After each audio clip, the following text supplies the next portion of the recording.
Greetings, market rebels. Welcome to this week's, let's see here, macro measure. There it is. Must have overclicked. And also, of course, sector situation. This is Friday, February 21st, 2025. It's probably about 20 after 4 p.m. here on the East Coast. I'm Wayne. Let's get into our market rebellion disclaimer and let's get into that trusty disclaimer there and this trusty intellectual property rights notice, and then we'll get right into the video. Going to skip tabs this week, but a quick review.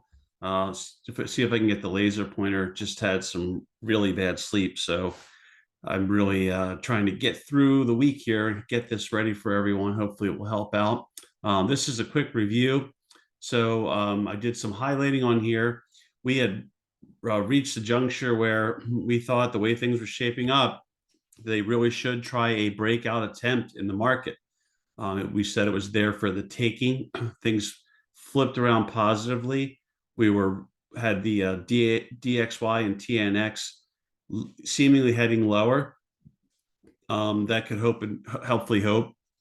And we were so close to resistance. So it was really there.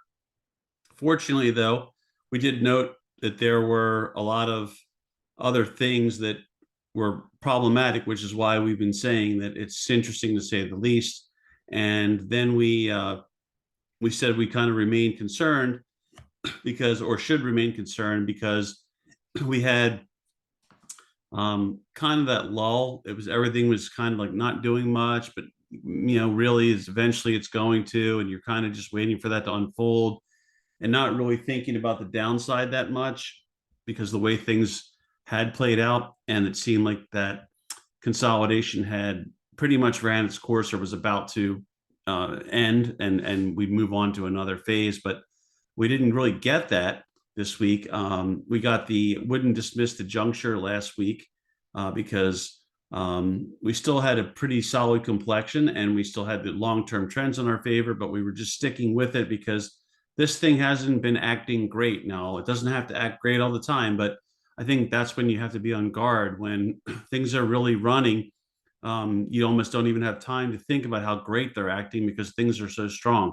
And we hit that point where for a lot of this year, really, it hasn't been that way. Plus, we had all those VIX hits, and we covered those. And we talked about how when they come after those small floaters and try to ignite that squeeze game, that can work if there's going to be this blow off type performance, but it's also a sign sometimes that they've gone a little too far and they've pushed their luck a little too much, and that could be a sign that there's problems just on the horizon. So that's some of what we covered last week. And we kept our DEFCON elevated, and we also kept the redundant Esterhaus warning. But just to be very careful out there, I usually like to mention that when I think there can be volatility, not just downside, but you could get volatility so that you got to trade with a little bit more discipline, quicker rolls, maybe more rolls, quicker trims, maybe more trims, things like that, because you just don't have a really defined and strong short-term trend to work with. So let's move on from there. Since there's a little review, we're definitely quick and dirty again, somewhat. Going to skip the tabs, and I'm calling this week the headline is weak second top blues, which we'll talk about on the charts. And I'm noting that we've been talking about how it's been interesting, but did it start to become real? And the reason why there's a question mark is really due to these OPEX, right? We had this $2.7 trillion OPEX supposedly, today. And we do recall that we've had some of these where you get this weakness, the market's due for a pullback, and then you get the weakness on OPEX, and then there's a quick snapback right early in the following week. So just want to mention that right away. Makes it a little tough to draw conclusions. I think without that OPEX, and had we gotten today's performance and the way that this week ended, I think you'd have to be really concerned, maybe much more concerned. I still think you need to be concerned, but given that we can't know for sure how much of this was OPEX related. That's the hard part. So that kind of monkey wrenches it a little bit for us, but that happens a lot, frankly, not all the time, but quite frequently. So sometimes you just got to go with the on balance approach that we tend to take here. What I would say about the Bulls just passed on their opportunity, right? They said, oh, let's try to hold this together, keep this thing going. It put new all-time highs in place on Wednesday, I think, in the Qs and spiders, even maybe new closing highs, but they really didn't even follow it up with anything. So what should happen, right? There should be a little bit more of a breakout attempt there when you make a new all-time high and you push through resistance that's been keeping you tamped down for weeks and months, but it didn't happen. And that's why I said last week that I try to remind folks each time that when there's a breakout or breakdown, you've got to really remember that can be a false one, right? If you're new, you tend to think this is going to be great. This is about to burst in my favor, and I'll be doing this, this, and this. But you got to remember that they don't always succeed, right? It's sometimes your enthusiasm when you're new gets the better of you, which is why each time we're near a breakout or breakdown level, I try to remind folks about that. So when something that should happen based on your take, which our collective take was that there should have been a breakout based on all the evidence that we surveilled last week, that should get your wheels churning. So my wheels did start churning this week early on, and I was just like, this isn't acting that great. Usually they make it hard for you to get in if they're really going to launch a really strong leg up, and they really weren't doing that in the way that you kind of barely made new highs, and they weren't that. It wasn't with gusto on Wednesday. That was really interesting, and I started putting some things in the updates and new ideas in UOA Pro to kind of note that, just start kind of like little hints to say, like, just be careful. This is not acting that great.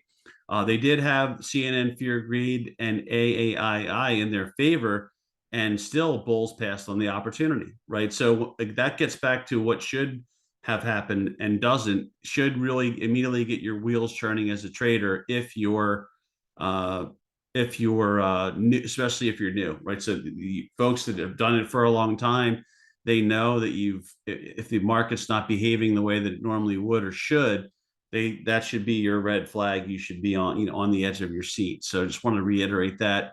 I think this econ data and that came out, and the geopolitical stuff, domestic, of course, too, that all kind of tipped the scales. But again, my reminder would be, before we say, batten down the hatches and all that stuff and pull the ripcord and whatever those other expressions are, you might just want to keep in mind that they've done this before with these heavy OPEXs, and then they've snapped it right back. I'm not predicting that. I'm just saying let's be prudent. Let's keep our wits about us. So this was clearly a false breakout, as I noted. There was a poor end to this week. It was a weak new all-time high breakout attempt. However, late February does have a history of this. There was also a crypto crack up, which is kind of tells you that risk off maybe is going to really engulf this market. That's the argument against the OPEX causing this. Maybe there's more to it than OPEX, because a lot of things really looked rough, and I did see paper start to pile up on the put side finally here as the week wore on. I've been craving put side paper to keep our idea log balanced in UOA Pro, and it just hasn't been that easy to do because we've had so few put side hits until really Thursday and Friday. So I was able to start getting our folks ready, hopefully, for some things. And we did catch some things, I think, already for, I think, Goldman Sachs and SMH, just to name a few big names, things like that. So we'll talk about all that stuff. I don't think I'll show it, but we'll talk about it. The VIX did spring to light. Oh, sorry. Both sectors and breadth rolled over significantly. So breadth is really sputtering on the weekly chart. We're going to have to look at that. The market really will, I think we'll see that the market has really lost its forcefulness. And you may say, well, isn't that what a consolidation is supposed to do? And I think if you said that, you'd probably be right. But you have to be concerned when you've got a possible double top, which is what I'm saying about the weak top that could have happened here in SPY. And the way that the other major index ETFs are performing, and the sectors and the breadth, it really took a rough turn. And it could be that they're going to use they'll allow for the weakness to persist to near the NVIDIA release next week, and they use it to squeeze. And I put non-rollers because I just want to make sure that everyone is, if you're short going into that and the market really does plunge further, right, significantly, you've got to really consider rolling at that point, because that's the kind of news they could use. If they can spin it that way, they can use that for cover to kind of create like an instant jam back up. And anyone that was sort of riding shorts and didn't take some profits off the table or reduce their risk or whatever can really feel excruciating frustration. I've been there a long time ago and I know exactly what that's like.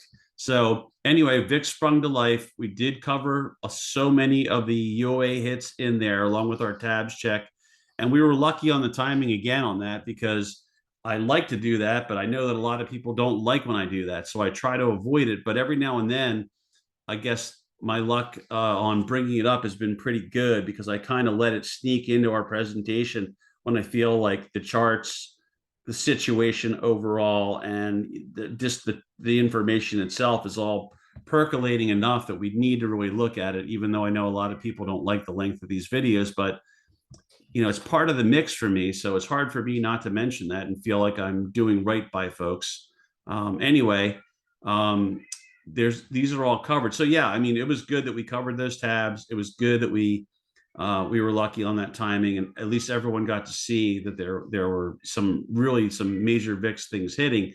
And they don't always buy the front week. That's the thing I always try to mention, is that they a lot of times they'll go out a little further than they need to, and they'll this way they get somewhat of a pop. And each VIX expiration has its own future related to it, so you need to look into that if you want to trade the VIX contracts. But that's just the way that it is. But anyway, you can still get bumps even in longer dated expirations, and that's probably what happened. I have some VIX. I actually put some VIX stuff on late on. Well, actually, it was early on Thursday. I think it was. I put some VIX call side stuff on. Anyway, let's see. Yeah, so we've got some key SMAs to cover. We'll take a look at all four of the major index ETFs like we usually do. There's a lot of important sectors rolled over. There was serious ugliness, and that was really with the dollar and yields sliding. So they slid further. Those uptrends we've been saying to keep an eye on, they cracked. Usually a good thing. Once again, I kind of circle back to what should help the market and doesn't, or what should happen and doesn't. If that doesn't help, there's a problem. And again, the real wild card is this OPEX. So is what we saw a lot of OPEX driven, or is it just somewhat OPEX driven? And there really are some problems that folks are acknowledging finally, and you're about to get a real selling phase. So for the fourth time, I would say don't let them lull you into a false sense of security. I'm definitely not dismissing this juncture, despite the long-term trends in fair complexion that were recently in place. Remember the SMH NVIDIA warning, which is there's smoke out there. I can't speak to it, but some are claiming that there's sleight of hand subterfuge with what NVIDIA has been pushing in terms of their bullish story. I did see one thing about that had some kind of complaints about why are they not hiring at a rapid clip if there's all this incredible expansion on the way. I can't attest to that. I'm just saying that I keep seeing things like that popping up. I know Ryan has mentioned it in several webinars as well. So that's something for traders to dive into to decide if they really think there's something there. I can't speak to it. I just don't even have enough time. It's just busy stuff during the day with the market and with idea generation and updates and so on and so forth. So it's still serious out there. I mean, definitely close serious. I think your most likely scenario is volatility. I mean, you can make the case that we hold and bounce, right? Because we're touching key support for the first time, and it could be OPEX driven, or they could even be extra slick, have people think it was OPEX driven, kind of bounce back quickly to start the week, roll over from there, and then really drop even further with another leg lower. So again, these guys are pretty crafty. I wouldn't put anything past them, and I wouldn't rule out scenarios. And that's why you always hear me say, and that longtime video watchers, they'll say, longtime viewers will say, yeah, like, here he is again. But that's why I say you really have to be pretty slick about your position management. That's really where the rubber beats the road, I think, in the trading game, because there's nothing wrong with taking entries in front of risky events because you just don't know how the market will behave. But you've got to be really slick with your management and try to constantly appreciate the situation that's approaching and the one that's just around the bend that they're likely to be able to use to either intensify what's happening or reverse what's happening, or take a rain check on it. Anyway, we don't know what's going to happen, so I think you got to just kind of come in with an open mind, knowing that there's these problems of things that should have happened didn't, and now there's real concerns despite good things happening. Usually, right, the dollar lower, yields lower, usually a good thing. So I would keep your DEFCON elevated wherever you are. I mean, I think you have to be at least at DEFCON 2 at this point. That's where I'd be, because you'll see with the charts. And then just Esterhaus warning is be careful out there, because it could get hairy, with all the Trump type news that comes out all the time, along with the other news of the NVIDIA being the big dog of them all, in terms of what's driven a lot of this rally. So, and the other thing is it itself is stalled. So let me stop there. We're going to get right back to sharing again. I'm going to move into the charts. I just got to get this stuff out of my way and then get these charts to show. So let's get the right screen here, which should be screen 2. Share. Make sure that's coming up. Yep. So that's coming up, which is great. Why it's on AALL, I don't know. Let's see if I can get us to SPY. Yep. So here's some of the lines we've been working with in SPY, and I'll try to enlarge this a little bit for everybody. Here's some of the lines we've been working with, and you can see that you fell right down to the 50. And I may have mistyped that. I might have had something else in mind. I'm sorry about that. But yeah, so you fell right down to the 50. And what I was thinking is, in my mind is really, do we come into this 100? Because the 100 is the white dash line there. And so the reason I'm thinking that is because it really dovetails, as you can see, with one of my support lines. So I've got this longer term support line that comes in there, and that I'll make it blue, and it's right near that 100-day. That's kind of why I had that on my mind when I typed that up. But anyway, you can see there's a little more space there. I mean, that is not really a massive drop, right? You're talking less than what happened today, and today wasn't even a down 2% day. So it looks a little bit significant, but it really isn't that big of a deal in terms of that certainly could happen with one more rough day. But that's the thing, right? We always kind of note that most of the time you should expect support to support when it's the first time down. So ever since, right, this thing tried to pop and reset, false breakout on Wednesday, reversal. This is the first time back down to this level again, right? So on this journey, so we would expect it to try to support there. It did temporarily, at least today. Right now, the question is, was this, again, at risk of repeating myself, but you have to, was this really OpEx, right? In other words, was Gamma flipping this way? Are things coming off the books that went away that people had to hedge? It could be. I mean, we can't rule that out. I don't have that data, unfortunately. I would love to say this is how much of an impact I think. This is why today's sell-off was a little heavier, and maybe it got overdone by a full percent or something like that. So really, this is not a big deal. I think this is Gamma, but I don't have that information. Anyway, you can see why I'm calling this sort of like, right, this weaker top or double top. You have this. Let me try to get us a little bit more of a view here. But when we were coming up into this high level above 600 the first time around, was right in here. And you could see some of these really solid, quite high RSI readings. There was some real forcefulness to the push up there. It wasn't excessive, but it was a strong push. And you can see that on the push here, it's not quite as strong and you could on the per the RSI, and you can see here that you are not quite as strong. So it's getting worse and worse and worse, if you will, right? It's not the end of the world. It's just that we have to note that each successive push towards this level has been weaker. And so that's what I'm getting at. Now, we should be able to bring something else in here. Where is that other, this, let me try to bring this across for us. So we're going to jump around like we always do. That's just I always get myself into that kind of situation, but that's the way it is. I like to make these points clear at the moment. Otherwise, I feel like I may just skip right over them.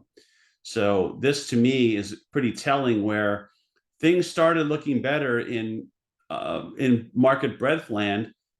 They were pretty solid coming into the week, taking a nice turn.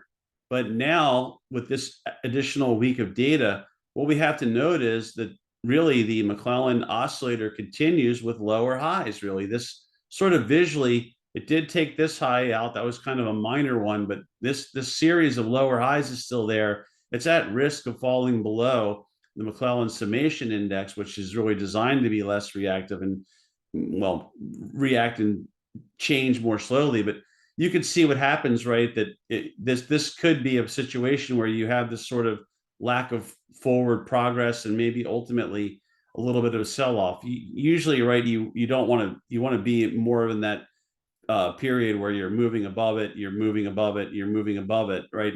You're getting stronger and stronger, but we haven't gotten that. And if you look at these new highs and new lows here, this attempt to sort of get the market going again here once we got past mid-January, these are pretty tame. They did start to repair themselves versus where we were in deck and into the start of the year, but they're pretty tame when we compare them to the new highs that were part of the run up towards 600 plus in SPY. So this is not really a great look, right? If we look at this kind of this whole area here, and I kind of circle it down here, we compare that to over here, this was definitely stronger. And even basic things like we saw with RSI are going to say, yeah, even like this chart itself of the SPY was stronger and acting better back when we started making this sort of call it the initial high, right, formation. And this is kind of like your double or triple. So this is a double top in some people's minds. Other people are going to call it an ascending triangle that failed to fire. You can call it whatever you want. I mean, I'm open to all interpretations. But bottom line to me is, right, that what should have happened, there should have been, I think, certainly a little bit more of an attempt than just barely eking out a new all-time high. You closed, where was it? Maybe like a 0.5% above the all-time high. Maybe it was something like that, or you registered a 0.5% pop through. Your close was less than that. So maybe like a third of a percent is what you closed above the all-time high. So, that to me, like knowing we should be on guard. If you don't get follow through, you've got to be careful. When you start to see things just start to deteriorate across the board, then you have to then really be careful. And so what I mean by that is, let's pull our sectors in. So we talked about how breadth has already sort of tailed off on us, but what I want everyone to see here, because is what happened in XLF. So I had seen, I think I even have an XLF bear idea in there to go along with the Goldman one as well. I can't remember it all. It's sort of like just comes at you and you're constantly processing and analyzing and getting things done and then kind of moving on to the next one. So with this one, though, this has been a big leader, and it's a very important sector in my mind. And you could see there was a really, really sharp sell-off that started yesterday, kind of after a little mini double top or triple top, whatever's to your liking. And this, with that paper, when that paper showed up, knowing that this sort of was looking a little exhausted. I hate really to be too counter trend, but it's pretty hard to find things on the bear side that aren't counter trend these days because of the run we've had, right? So a lot of things you're going to be trading are really reversal trades. But, I think overall we're fortunate that a lot of our reversal trades are, because they're backed by UOA, and usually the charts are I usually have to go with charts on reversals that really show me something. Usually they're okay, I think, but you got to be quick about taking your profits because you're, or at least rolling, because you are trading counter to trend. But yeah, I would say, look, this thing really rolled over in XLF. Something like XLY, which is more of a risk on, that really started rolling over heavily as well. And then you kind of hung in there with staples because they're defensive, and you hung in there with healthcare down here because it's defensive, and XLU also hung in there. But if we go across the board, you've got uh, discretionary really with its poorest close in months. Not a good sign. Again, sort of a risk off sign. Look at this in XTN, right? Transports not behaving well at all. And I actually had an idea or two in there as well that I think are to the downside. They don't trade all the time, so you don't get them as much as you'd like to trade them. They don't really get a lot of paper. I guess they're kind of like a 20th century, 19th century area of the market. People don't really like to trade them as much as the other stuff. But another important area, XLI and XLB, both kind of rough close right there, and then former leader, right? Current and former leader. Look at XLC, I mean, and XLK. And there's your tech and communications that really were trying to lead things back up. And they both had a really rough finish to the week. So again, I don't want to read too much into it, but I can't dismiss it either because clearly a lot of important sectors really had a rough week. And a lot of this overall to me, right, even XLE, which was grinding its way back up, that finished poorly. So the defensive stuff generally fared well. Former leaders and winners did not fare well. A lot of important sectors, in my view, have backed off. The Dow type stuff like XLI and XLB, that also backed off, right? So we can skip to the diamonds on that note. So look at this, and you could see what the XLI, XLB, and of course XLK and others. Not to say the Dow's all 19th century. It's got that survivorship selection process, right? That creates a bias like everything else. But yeah, rough, right? And you can see you're at risk of losing the 100 there, which is the dashed white.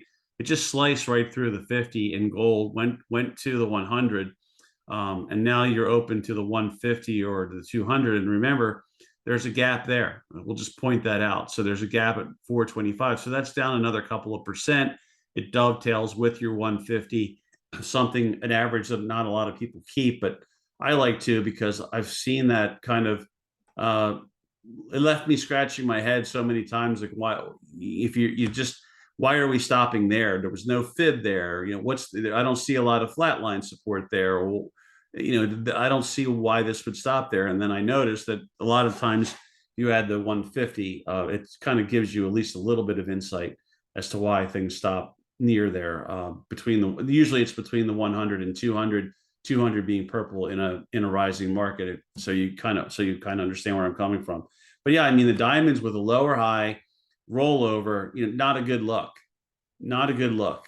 So I think what they did, of course, which we talked about at the time, was they tried to move things back up really with all the news, and then using the earnings season, which a lot of people love to just buy in front of or buy during, and then that was their exit liquidity for now. But we just don't know if it was really shrewd, incredibly managed and timed exit liquidity that they produced, or if it was just right minor stuff and you're going to get saved by an OPEX rebound, right? Post OPEX reflexive jam right back up again. We've seen so many of those over the years that we have to talk about them. So those are the diamonds. Here's the Qs, right? The Qs finally, like, they were pretty stubborn. Got to give them credit. They were doing pretty well. And then finally today was the day of reckoning for them in the short run. So kind of a rough session, down 2%. We've certainly seen worse. Don't even have to go back too far in time to this candle right here if you want to see worse. But now you have to think, right? Does it support at the 50 there in gold? Or do you have the door get open to more downside, and do you get maybe a visit to the 100 if there's not an OPEX snapback? And so what I would say is it looks like there's a wick around here we can go with, and we can do this. And I think that's going to get us close. And you can see that the most aggressive line, that's a little bit more of an intermediate term, and then here's your short term. This line here, I probably should have drawn that a little bit further over, but you get the idea. So that cracks, you fell below, you hold on this line that I'm mousing over in white, and then when that doesn't hold, they take us down to this line here, and then eventually it just fell right through there. So now you're approaching the 50. We could add, my charts would get even crazier if we added all the flat lines in, so I'm not going to do that. So I'm concentrating mainly on big picture stuff, but what I really want to do this time around is kind of do some overlays with some fib retracements on a lot of this stuff. So let's look at IWM. We actually did have an IWM idea in this week, and we thought that it would either be what one or the other, which is what we often do in the momentum service that's known as basically Rebel Pit Pro. We thought they're either going to try to break this thing out if they manage to break out the Qs and the spiders, or if those fail, then there's probably going to be real trouble here, because this, again, is sort of a laggard and hasn't been performing all that well.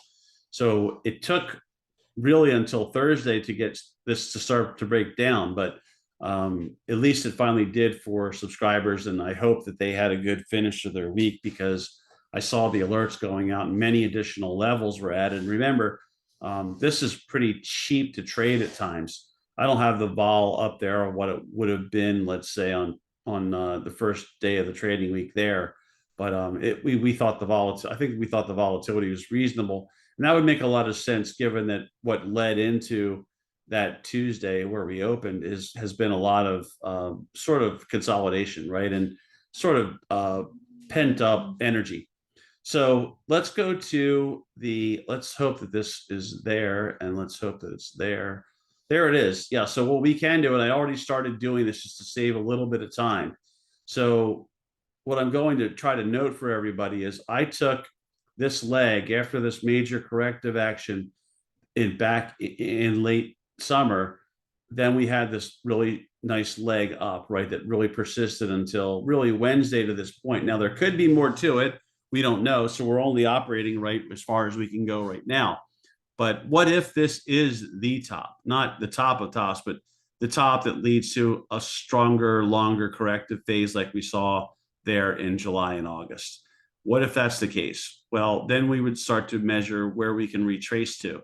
And so interestingly, we haven't even hit the 0.236 retracement, which is often the first one, that a lot of people are going to look at. That would be at about 589 on the SPY. So that would take another really 2% of drop to get there. And then we'd have to drop another, well, from here, it would be about where we are now. It would be another, looks like 915. Yeah, that would be almost like another 3% drop to go from the 589-ish down here to the 574. So that would be your levels. I think depending on if that scenario plays out and depending on how long it takes, that could put you really, if your 200 moves up, which you have to think it will, given the math, right? You're going to be lopping off a day back here from a much lower price level and adding a more recent one. So that's probably higher, probably. So I would say, look, that would kind of dovetail with that 38% retracement. So maybe you're not too far away now, and it could get closer if and when these spies do retrace to there, but that'll give you an idea on where things are. You've got support here at, I think on your SPY, you are at where on you're at about 592 here. I'll mouse over it. You're 592 on the 100 day there in red. This one here, I think, is your 150. That's at 579. And then you're at 569 rounding on your 200. So, and then you've got the fib levels there, like I said, 574 and 589. So if it does start to intensify, right there. There's your look at it. And you can see here, and what I'm going to do here real quick, I can't do this on all of them because we'll go too long, but if you look at, that's not looking good. Yeah, that's not what I wanted. This is the weekly chart of the SPY, but you'll start getting the idea, right, that we have just not recaptured that forcefulness. You could see that overall the trend of RSI on the weekly chart is just down. It's not this SMA that's on the RSI just continues to go lower. RSI itself hasn't been able to find the same power and been able to really go to this point. But what I want to get back to, I just wanted to note that and note that along with the deterioration that we saw in market breadth, but on the basic breadth chart that we used. But what I want to show here on the daily chart is just remember, right, how dynamic you have to be as a trader, because this could be a scenario where they open things up on Monday and say that, oh, that was overdone OPEX, and then they have a good day and they bounce back nicely, and then maybe they bounce back again. So just two sort of like decent days could have them within striking distance of the all-time high. And then they've got NVIDIA's earnings, I think maybe after the close on Wednesday, I think they are. I think. So, right, they could use that to really sort of set the tone for the balance of the week at that point if NVIDIA really delivers the goods, so to speak.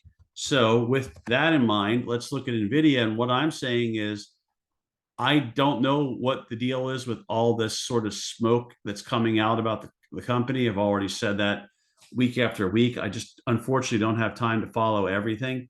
And I haven't heard enough about it either way. Of course, I can sort of just guess that so many people would dismiss it. That there's a lot of people that dismiss stuff even when it's legitimate. That's always been my experience in the market. But it could be there could be something to it for all I know. Anyway, it is a little curious though that, granted, it had an incredible run, so I'm not discounting that, but it is a little curious that this stock really lost its leadership at the start of the year, really, and it hasn't regained it, and neither has SMH. And we've been looking at those. So, if things are wonderful, why is this not firing higher? Because that normally happens even if it's already overvalued.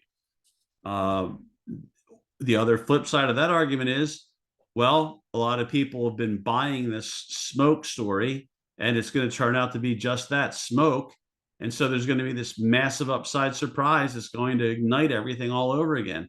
So you can argue it either way. I'm just saying that it is very interesting that we haven't really advanced here. And there's been so many false breakouts and breakdowns in SMH. I mean, I've been kind of chuckling about it when we make the video each week, because it's just incredible, right, how they've cycled this thing up and down, making it look like it's really going to go and then reversing it. Look, same thing. It's falling apart. No, it isn't, right? There's been so many zigs and zags, and then there were even more strong, right, breakout failures, reversals, right, breakout attempt failure. It's been remarkable. So been very interesting. Anyway, let's move on, given that that's sort of probably dictated by what happens with NVIDIA or other news.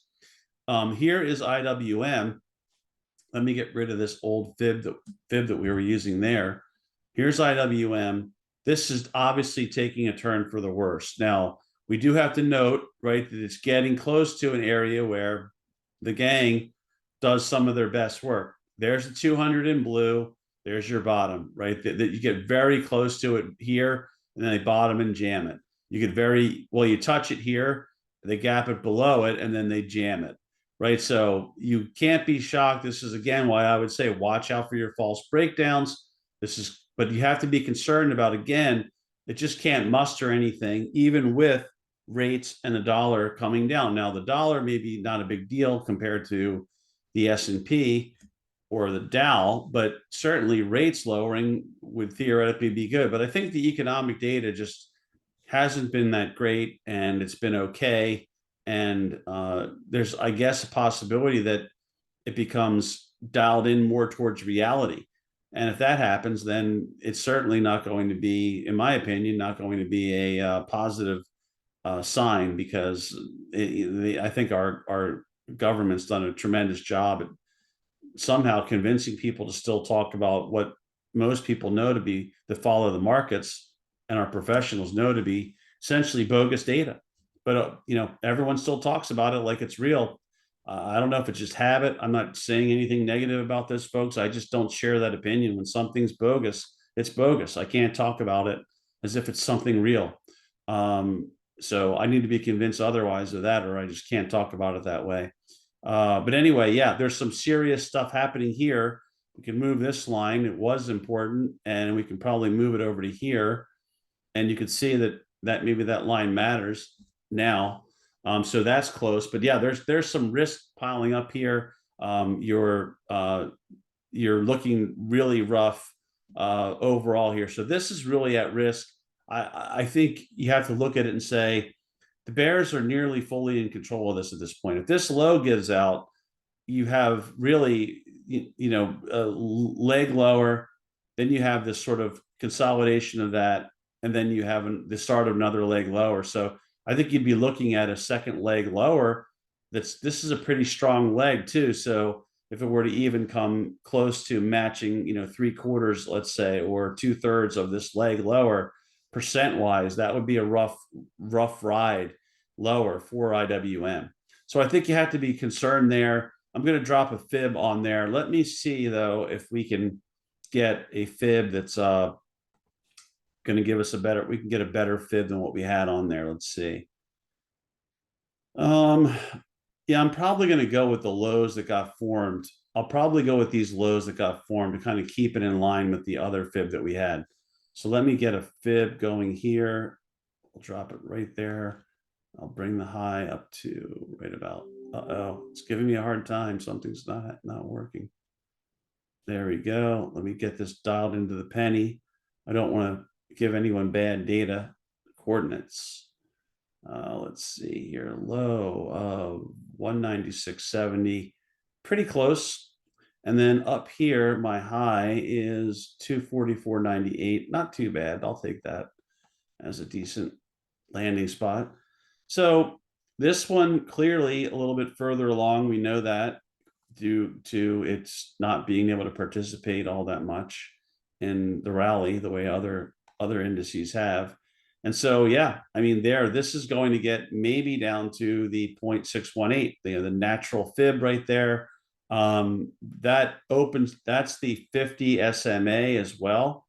And so it's kind of dovetailing right near each other. So yeah, if that cracks, you really have to start thinking about the 210, and you have to start thinking about the 207 if that thing cracks and we're going full risk off. And if you look at what happened with crypto, there was a really rough go of it in some of those names, and that's again usually a good sign of risk on or risk off. We've been expecting it to try to do something technically. There's been a couple of ideas. I think people might have been able to scratch out decent little singles here and there, but yeah, it failed to fire. So again, when you see all this paper and you see this little bursts that you can make a little money on, and they don't turn into much more than that, that's kind of a rough sign, right? That you probably should be a little more like, okay. You just never know for sure, but I think it should bring a little bit more doubt into your equation, if you will. So let's see. So yeah, it won't need it here. And between the different platforms that I've got, I just almost like, I almost forget where I am in terms of what do I have to put in to get what I want. But yeah, you can see Bitcoin is backed off. So there you have it on that, right? So that's kind of showing you that possible risk off materializing.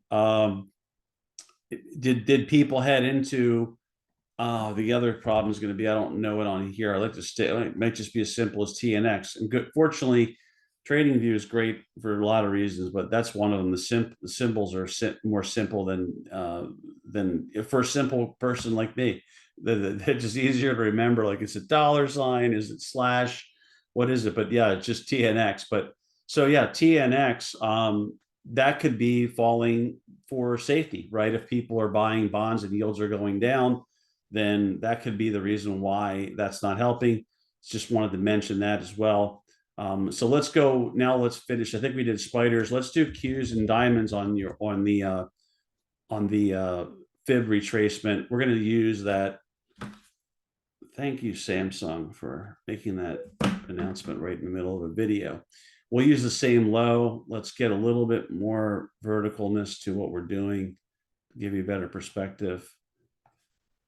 And I'll try to do this and just kind of bring it in a little bit. Just bring this to here maybe, and then do this so I can stay on the screen. But yeah, we're going to do that. We will get another fib going on the retracement, and that's going to take us to right about from that low right there to up here, right about there on the high.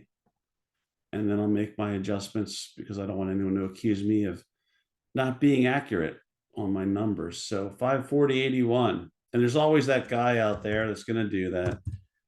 But you didn't adjust it to the penny. Yeah, they're right though. You should really do that. You know, I don't really use these expecting things to go exactly to the fib retracement line, but it's a better habit just to do it that way, I think, than just ballparking it. I think that said 45. Let's see if that read 45. And nope, or am I off by a day? Yeah, 423.45. Okay, so that's right. So now we just added a fib there from those August lows that really, I think, launched this latest leg. And we've visited areas before here in the Qs, but they're probably the strongest one to this point. You've got your 50 that will come in, as we noted, at 524-ish. The next level down is going to be your 513. That's where your first fib of 0.236 is. And then interestingly, the 0.382 fib dovetails nicely with the 495.98. That level's very close to, if you look over here at the, that's going to come in near the 150, I think. Let's see. Hold on one second. Is it the 150 is about 497. So there you go. That's very close. So that would be I think that's a pretty good level. If you think there's not that if you think it now, but just if you think oh no, this is getting worse and worse, right? You're going to probably get down somewhere near there, unless you might argue there's probably a flat line right about there, probably at about 505, right? I'll give folks that, but yeah, I think the fib comes in right there. So I think you're really kind of like, to me, like you're a 498 bid in the Qs. Because I'm going to cheat it up in front of 496 and change, and this moving average. If I'm been riding shorts nicely, I'm going to probably do some trimming and rolling at 498. If it keeps going, great. If not, I want to be aggressive about it, do it in a big way there. So yeah, I think that's a good level there. And then the final one we've got to cover is diamonds, right? I think it's the diamonds we've got to do. Yep. And what we'll do is we'll dump this, and then I'll do the same thing for us. So everybody's got levels, just in case this isn't an OPEX reflexive response to gamma developments and hedging. Just don't know. And that way, because if you're new to all this stuff, it's got to be nice to have something that ahead of time, right? That you can kind of say, well, these are areas that I would expect are going to develop to matter in the downside scenario. And again, having the market fall apart that quickly, like just next week, I don't know about that. I'm not expecting that 384.93, but you just never know. I mean, the way that Trump is, you have to, I think, acknowledge that there could be major news that's significant, pretty much made almost any time. And he's not, for better or for worse, Trump is not bashful about that. And I think he just he's he looks as if he's just going to do what he wants to do. I mean, I don't think there's any surprise there. So if he's just going to do what he wants to do or thinks he should do or thinks that he was elected to do, it might not always be, great stuff in terms of the short term situation. Maybe it will improve long term, but it could rattle things short term, clearly, the way that Trump rolls. So, anyway, this is interesting that you've got the gap close potential. You've got your 150 SMA that your friend Wayne's telling you might want to throw on your charts. And then, because a lot of people don't have them. And then you've got your 426.38.2 fib retracement, or 0.382, however you want to spout it off. So there you go. I mean, I think those are your big numbers. Now, it doesn't mean we're predicting that we go there. We're just getting ready in case this does intensify. As I usually say, if I look at the charts, I really do think that I'm really expecting this to try to bounce first. And it's probably a little clearer on here because it's not so overwhelming. So let me go to, we were on diamonds. We'll go back to there just to pick it up from there. But you're near support in virtually all four of these things that you would think tries to support and tries to create a little bit, at least a little bit of a bounce. If it's news driven, it might just blow right through these. We've got to acknowledge that too. If there's a news driven reason for the sell off, but if there's no real negative developments over the weekend and Monday morning, or in our market or others, I would think there's going to be a little bit of OPEX relief. It's got to have mattered a little bit. I think that would be my hunch.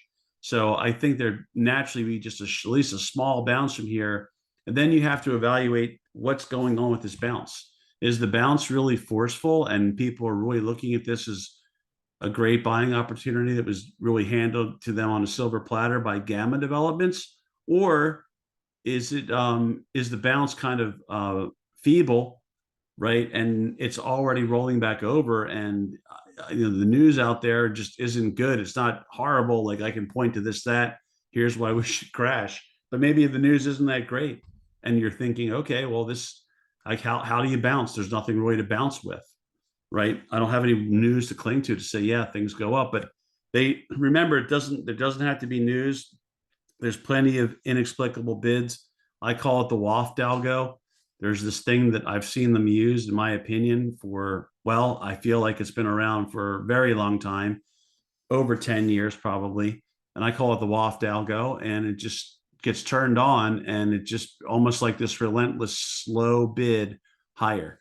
No downside is permitted, and it just keeps moving stocks right back up again, like ServPro, like it never happened. And you're just like, really? Because I mean, it's just a kind of remarkable thing.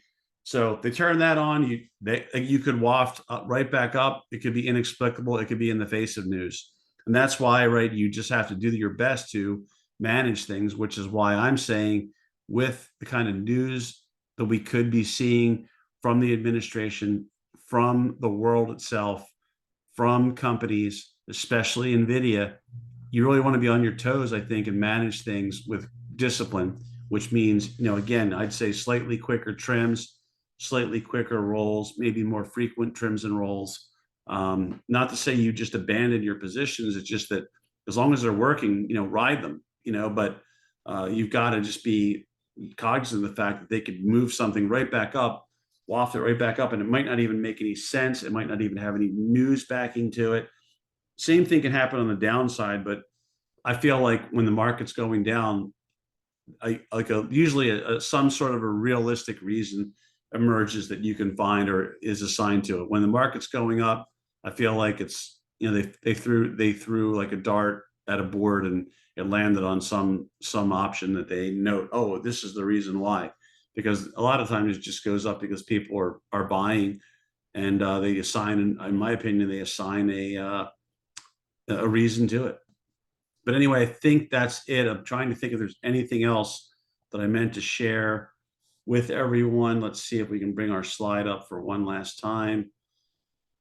No, I think we did cover everything on there. I don't want to get too deep into the sectors and all that kind of stuff, because we'll just go on and on and on. But I just think that the quick takeaway is breadth took that beating.